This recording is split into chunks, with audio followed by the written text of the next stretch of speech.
I want to draw your attention to this passage, to this man by name of Job.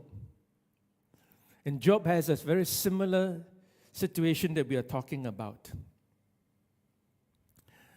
Can we have the slides there?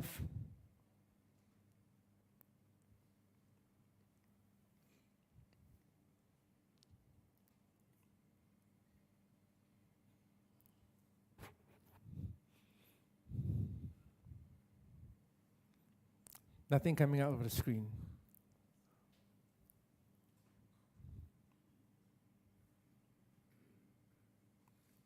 The life of Job.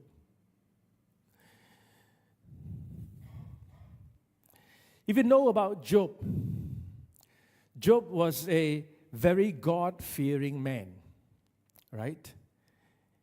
He was a God-fearing man. He was a man that was righteous. And he was a caring father of 10 of his children, 7 of them sons, 3 of them daughters. A complete family. 7 is the number of perfection, right? 10, completeness. So he was a God-fearing man and a very righteous man. And with that backdrop, we would think that he would be living his life, and from day one to the end of the days, holy and wonderfully and abundantly blessed by God. But he went through trials beyond his imagination. And this is what took place. In Job chapter 1 verse 3, it says this: he owned 7,000 sheep, 3,000 camels, 500 yoke of oxen, 500 donkeys, and had a large number of servants. Now that's a lot. 7,000 sheep, 3,000 camels, 500 yoke of oxen, 500 donkeys. They measured wealth by their possession, right? It is just not very different from us, though we don't count animals right now because we are not farmers. We are not, individuals that would rear cattle or deers and goats and all that. But today we measure also by the assets that you have. Some would have 5 properties, right? 1 in KL, 1 in Penang, 1 in Singapore, 1 in Manila, 1 in Bangkok. Wow, he says, wow, that person is a rich man. And another one in London or another apartment over in Paris. You measure it by the assets. Or he in his house, he has got 5 cars, right? And the amount of cash that he has in his bank. And so we measure it, but they measure it according to their livestock. So he was, by all means, a very, very, very wealthy person. And it says that he has large numbers of servants. I mean, you can't be taking care of so many livestock all by yourself. So he would have many, many servants to take care of that. Everyone working for him, everyone being, living the livelihood from this man providing everything. And look at the last line. He was the greatest man among all the people of the East.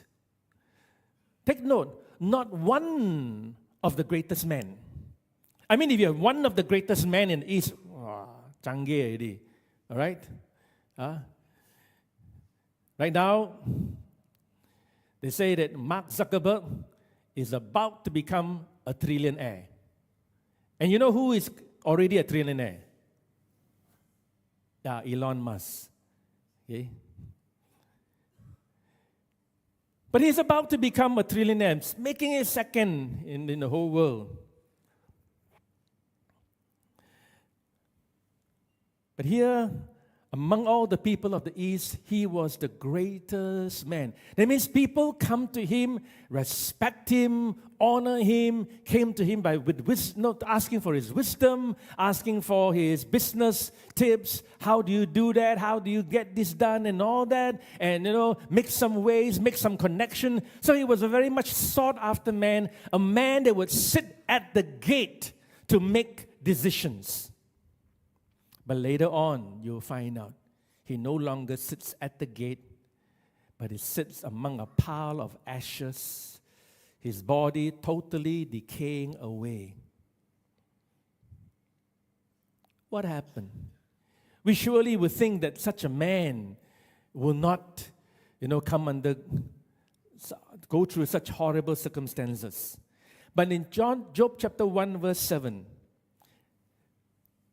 the writer of Job peeled back the curtains of heaven and gave us a scene that took place that God had a meeting with his angels.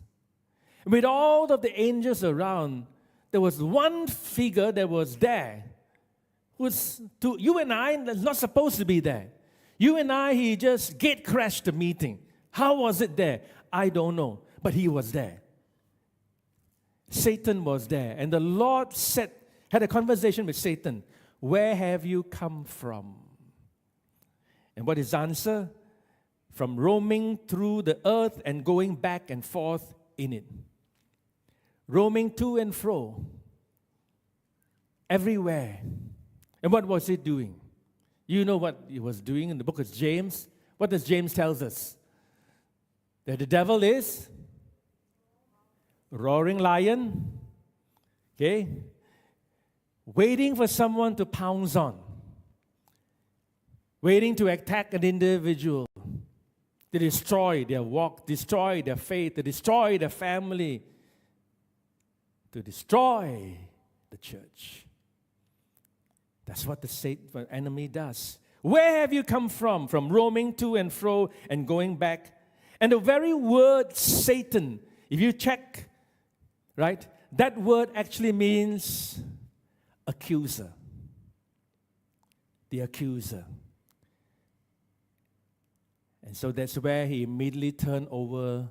In the presence of God, he didn't talk about God. He just says, I've roamed around, and immediately he pointed out the finger towards Job. Look at Job. I'm not pointing at anyone, I'm pointing at myself. I sit in this chair. Look at Job. Surely he will worship you, lah. Surely everything goes on so well. You have blessed him.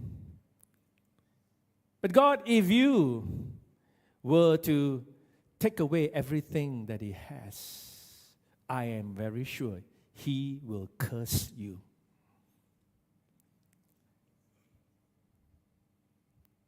But the conversation actually started after what God said about Job.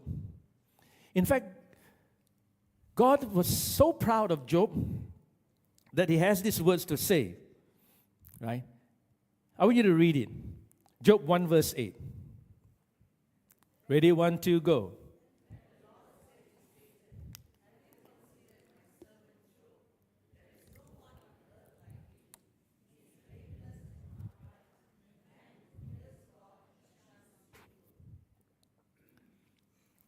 So he was not only honored by the people of his land, but even God found so much that he can praise Job. It says, here is a man that is number one as far as relationship with me is concerned. Have you considered, you're looking for someone to pounce at? Have you considered Job?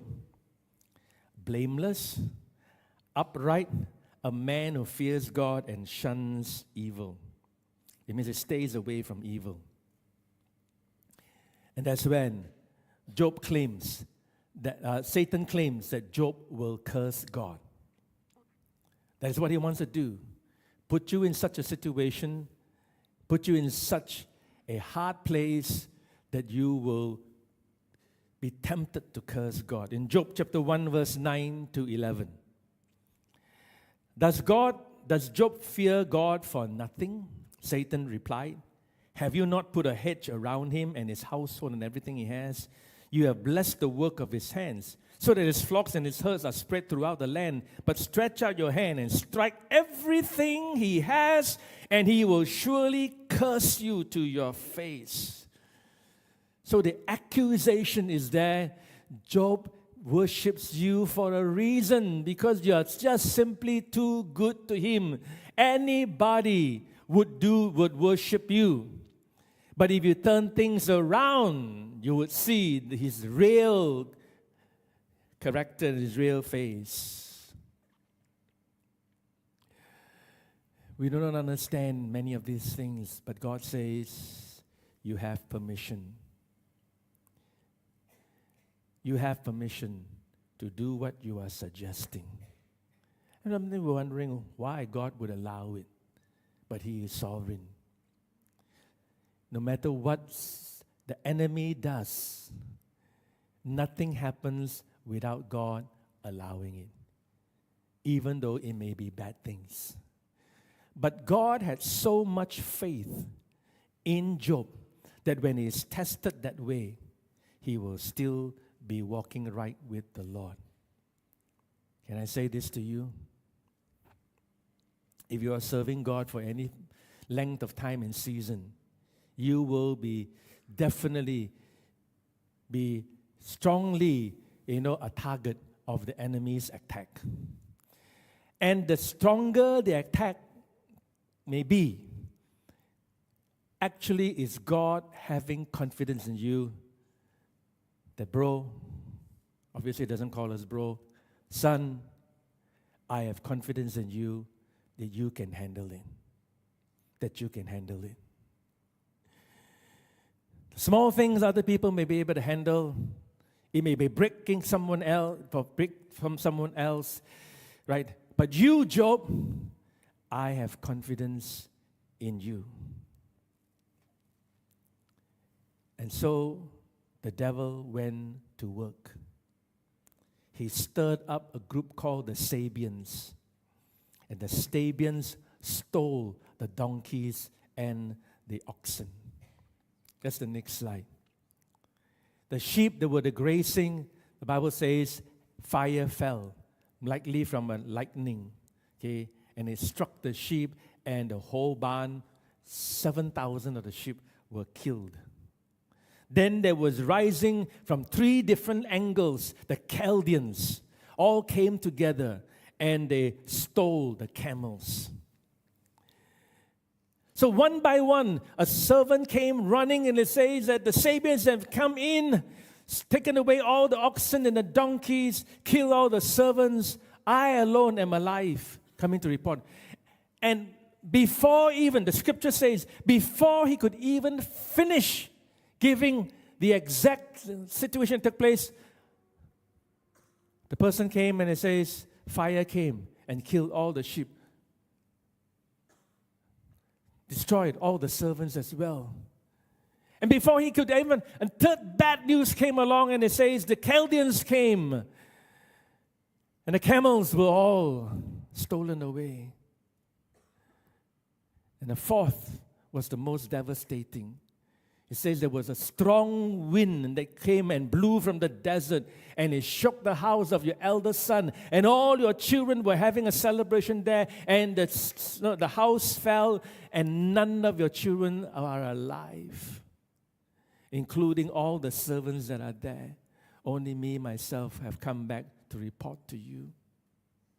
We're not talking about over 1 week. We're not talking about over, 1 month. Tragedy, not over tragedy. It is just within 1 day when he lost everything.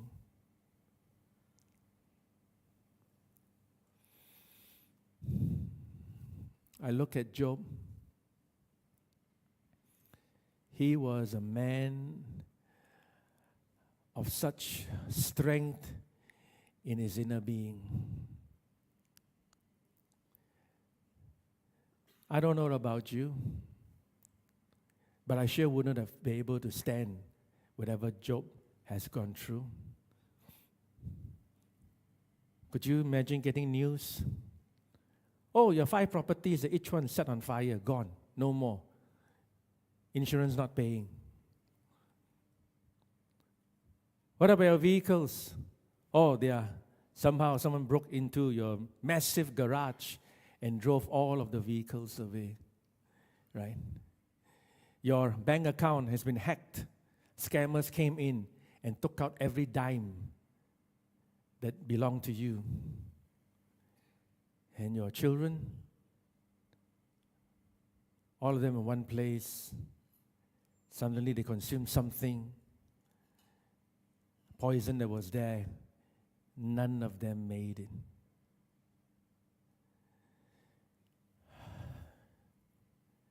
It will be devastating. I sent out a message to the group that went over to Philippines because they know the pastor and all that. I quickly informed them, please do not, and if any one of you know them, please do not respond to any email by Pastor Joyce. Her social media account has been hacked, right? And scammers have broken through. Don't send any money. She did not ask for it. And I quickly sent it out and says, please note that. Because I was informed by another member that I know in Philippines. It says I sent them thinking that it came from her, and then only realized that her social media has been hacked and they stole away the money that I sent as, a help to the funeral services. There are still individuals like this just waiting for opportunity to even do greater damage.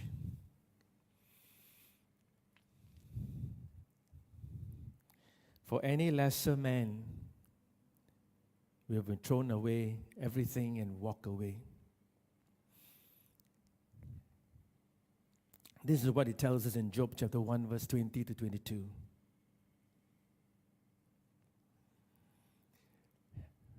Can you read that? Everybody? Ready, 1, 2, go.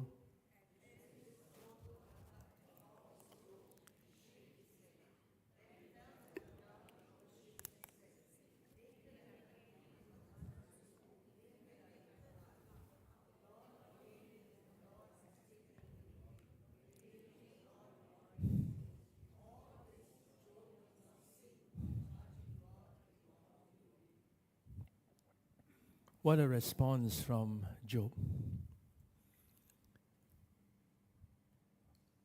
Almost,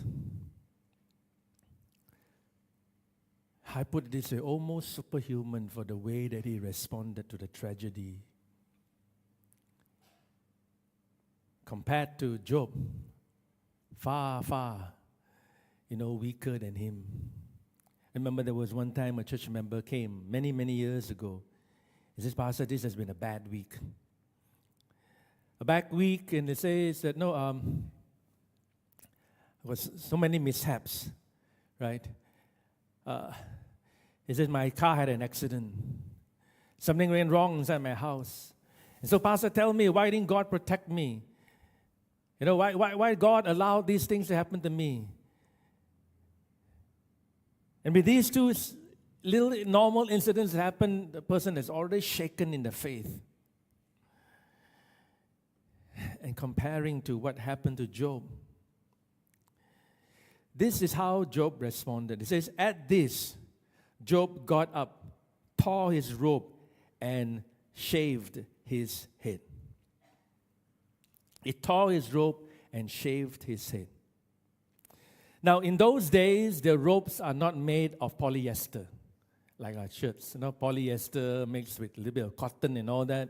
When there are ropes, it means they're really woven in, they're really thick, they're not fine, they're rough, okay? And it is very hard to tear apart. Yeah? But here it says that he got up and he tore his robe because of such anguish, such pain that he has. He was able to rip it out from his own 2 hands, and he said he shaved his head. Even now, there are some customs locally. If there is a death at home, okay, And they would go through the ceremonial rites, and all the men shaved their heads bald as a sign of deep mourning, sign of deep pain. And he shaved his head, and he fell to the ground in worship.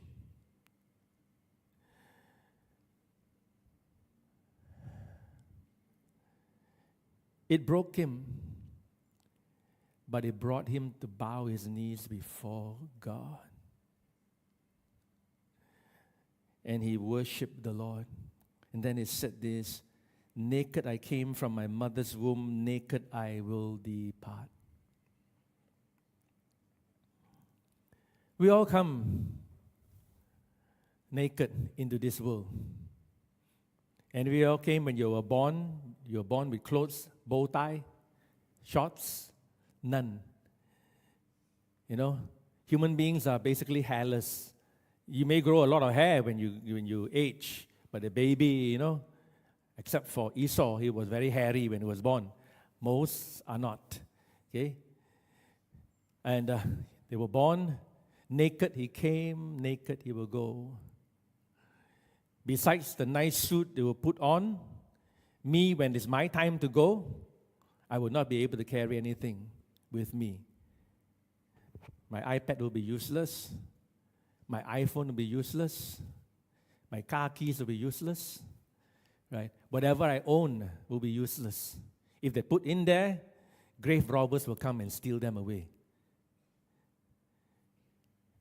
So, nothing that we can carry with us. So we're going to understand, we're going to hold everything very loosely. Naked I come, and naked I will go. If you don't believe, you try something else, by all means, please try. The pharaohs did that, build a big, a pyramid with trapdoors and all that. At the end of the day, pyramid robbers will go and steal everything that was there. Even all the curses, all that they were put in and never stopped the grave robbers from going in. The Lord gives and the Lord takes away. May the name of the Lord be praised. At the end of the day, it's just still praising the name of Jesus. And what it says, in all this, Job did not sin by charging God with wrongdoing. He didn't point the finger of God and says, I've served you for so many years. I have walked with you. I've lived a blameless life. I've lived a life that I tried to walk in your ways. And it is this how you reward me. And I'm not going to believe in you any longer. I mean, if a person does that, we will not even dare to correct the individual, because under such tremendous pressure, a man will be broken because of all the pain that is there. But no, Job surprised us and set for us an example that blows our minds. And therefore, this is the 4 things that he did. First of all, he moaned, but he did not murmur. He moaned. He really cried. He really felt it. He tore his robes, shaved his hair. That's a sign of mourning. But he did not murmur against God. Number 2, he bowed, but he did not break. He bowed in worship, but he did not break. And he says, God, I don't understand. I don't know what is happening. I don't get it. But I will still bow my knees. It's already weak. I've already fallen to the ground. I might as well bend it to worship you rather than be broken and be crippled and never walk in your ways again. Number 3 is this. He spoke and stood firm. Naked I come, naked I go. Everything that we have, everything that I would have, is just for a moment. Yeah, it may be in my name. Anything, most of the things is not in solely my name. I always done everything, with a joint account, whether it be a house or whether it is, So, but at the end of the day, it will be gone somehow. Therefore, I like some who are very practical in their lives, and they may not be Christian. And it tells us this: die empty. Die empty. Die empty not only because die not as a bankrupt. No, it's not telling us to die as a bankrupt. Die empty means die in a way that you have exhausted and used up all your talents. Die in a way that whatever was yours, you put it to good use. Die empty. He spoke and stood firm. And then number 4 is this: he endured, but without sin. He went through it, but without sin.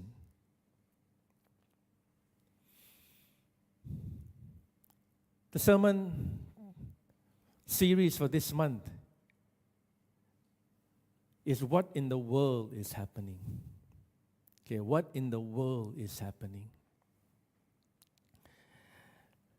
We're going to partake of the communion, but just let me draw close to the message right now. And that is this: God had a second conversation with Satan. In Job chapter 2, verse 3 to 5. Then the Lord said to Satan, "Have you considered my servant Job? There is no one on earth like him. He is blameless and upright, a man who fears God and shuns evil, and he still maintains his integrity.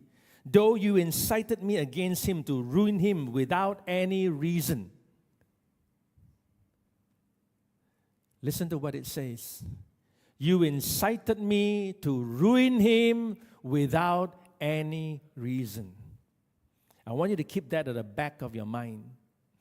Because when you come to the following weeks, or rather next week, you would see how the 3 friends of Job came and attempted to counsel Job, right? And there was one premise that they built about Job. Of all that we can know is this: in all of our theological training and all our background, it says it's unusual for something like this to happen to you if there is no just cause. And the just cause is this: you have somehow sinned against God. And therefore God is pouring his judgment upon you. They all came with a premise. And out of 60 discourses, in 3 rounds, Eliphaz spoke 3 rounds. Then another Zophar spoke 3 rounds. Another of his friends spoke 3 rounds. And each of them, through different ways, saying, Job, we have looked at your life. You have sinned in your life. But this is what God said. You have incited me against him to ruin him without any reason. Can I tell you this? Sometimes we must not think that bad things happen to good people because they have sinned in their lives. If we just jump into that, then we are coming from a wrong premise. At times they may know nothing wrong. Not that a person is perfect, none of us is perfect. But we have circumspectly walked before the Lord, and we have to go through this crisis. By God's grace, we don't want to go through it. By God's grace, we don't want to experience what it is, but we are walking in it. But this is what God says. There's no one on earth like him. Blameless, upright, a man who fears God, shuns evil, and he still maintains his integrity.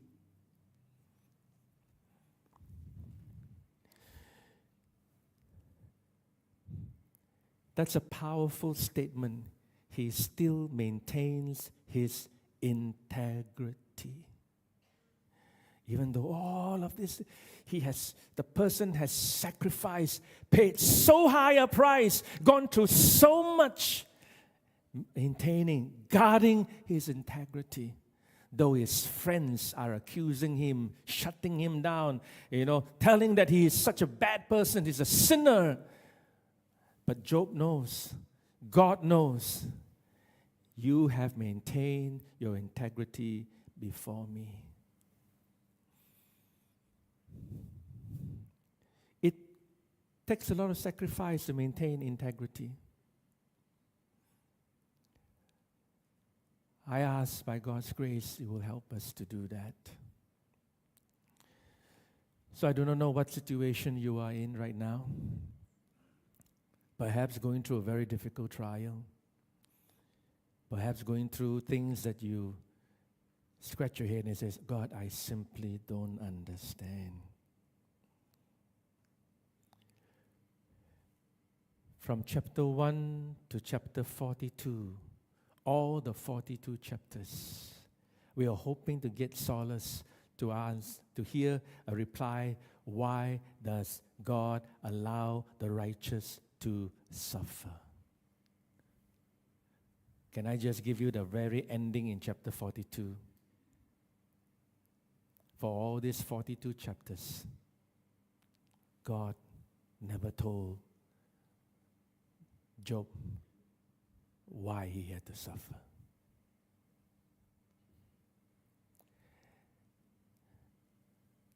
And that was what I said to Pastor Joy.